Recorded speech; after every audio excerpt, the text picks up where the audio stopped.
One team we know that's not going to the playoffs, the Sabres. Don Granato is out as the Sabres coach.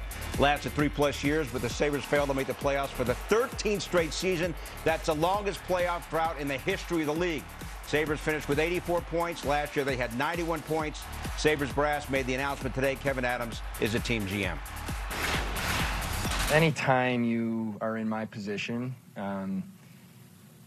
you want to make sure you're level-headed, you're doing what is best for the organization above all else. My job is to put this organization in the best possible place I can.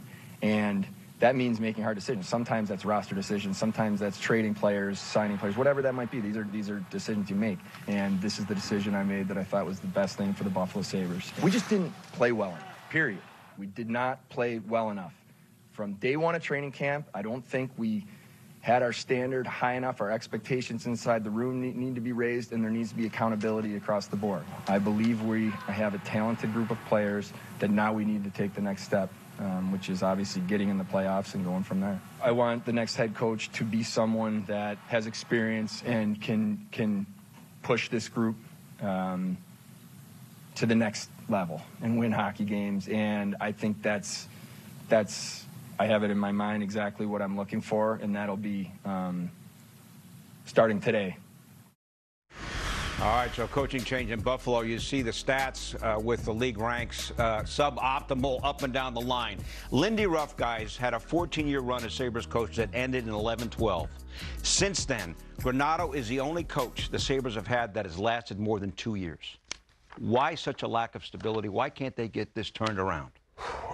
They've had some ugly moments, ugly stretches, and they've got a boatload of talent. And we've known this, we've seen it. But now it's about trying to get that talent to play at another level, and not just putting the puck in the net. It's being a hockey team. And I think that's the biggest thing that they've been struggling with is, and when you go through, and every team does, those down parts of the season, what are you going to lean on? What's your crutch? You know what I mean? I think it needs to be structure, defensive play. You've got to have that when times are bad, and I just don't think that they've had that. Yeah, and I think at this point now, this is the most coveted that this position, this vacancy has ever been in Buffalo. Not Housley, not Bilesma, not Kruger, not Granato. Right now is the point, and these fans deserve to be in the playoffs. And you heard Kevin Adams there. What he's saying is, I'm going to do what's best for the organization. While last year, that was extending Granato. And right now, you've got to change course.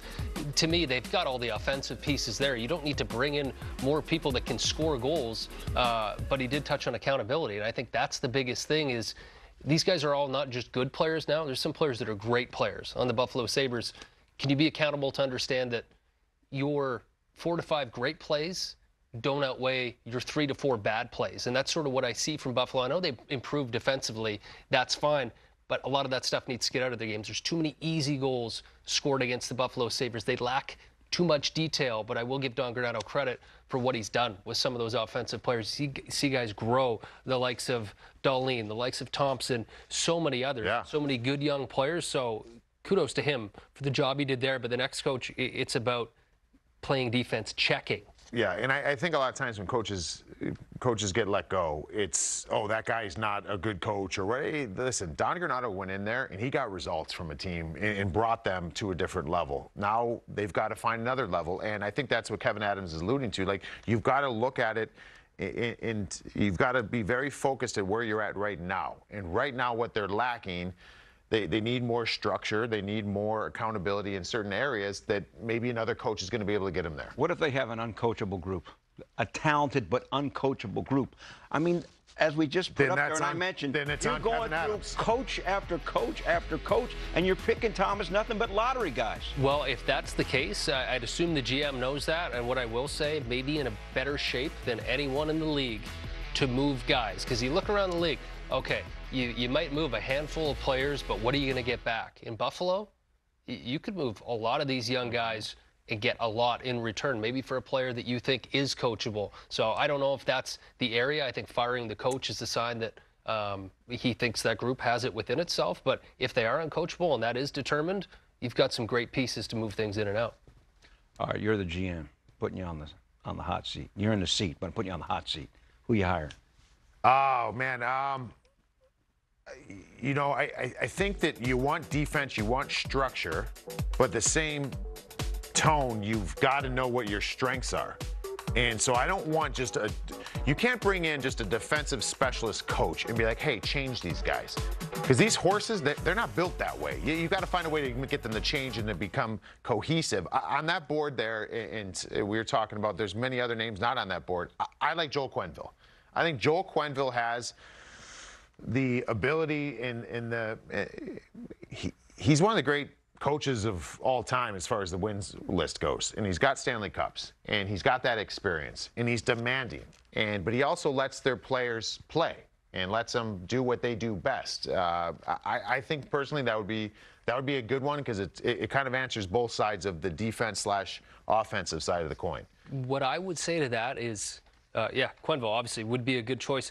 The more I listen and the more I hear from coaches after they get let go and go to a new job, they talk about what they learned. And I don't think you're going to get a guy that this is the mold I'm in and this is the way I coach. I think everyone learns after being fired what went wrong. Okay, what do I need to do? Was I not accountable enough? Made my players accountable enough? Was that the issue? Was I too hard on them? I don't know. So I think that interview process is extremely important for Kevin Adams to learn from. He said he wants a guy that's been around. So a veteran coach, find out what these guys want to do better, what they failed at last time. And if that's what fits your group, and if you think that's what they need, that's where your hire is. But I think every coach, it isn't just one mold of this is what you're going to get. I think they're constantly evolving. You have to. All these guys on the list, they're getting older outside of Carl. They need to evolve, or else you're going to be out of a job again. So I think there's growth in that, and I think that's going to be determined when you interview. You're in that room. Do you want a coach with experience? If they hire the guy Carl, who's won these college championships in Denver, just won with Denver, and he's the head coach, are you paying less attention potentially to him than you would someone that's got NHL experience?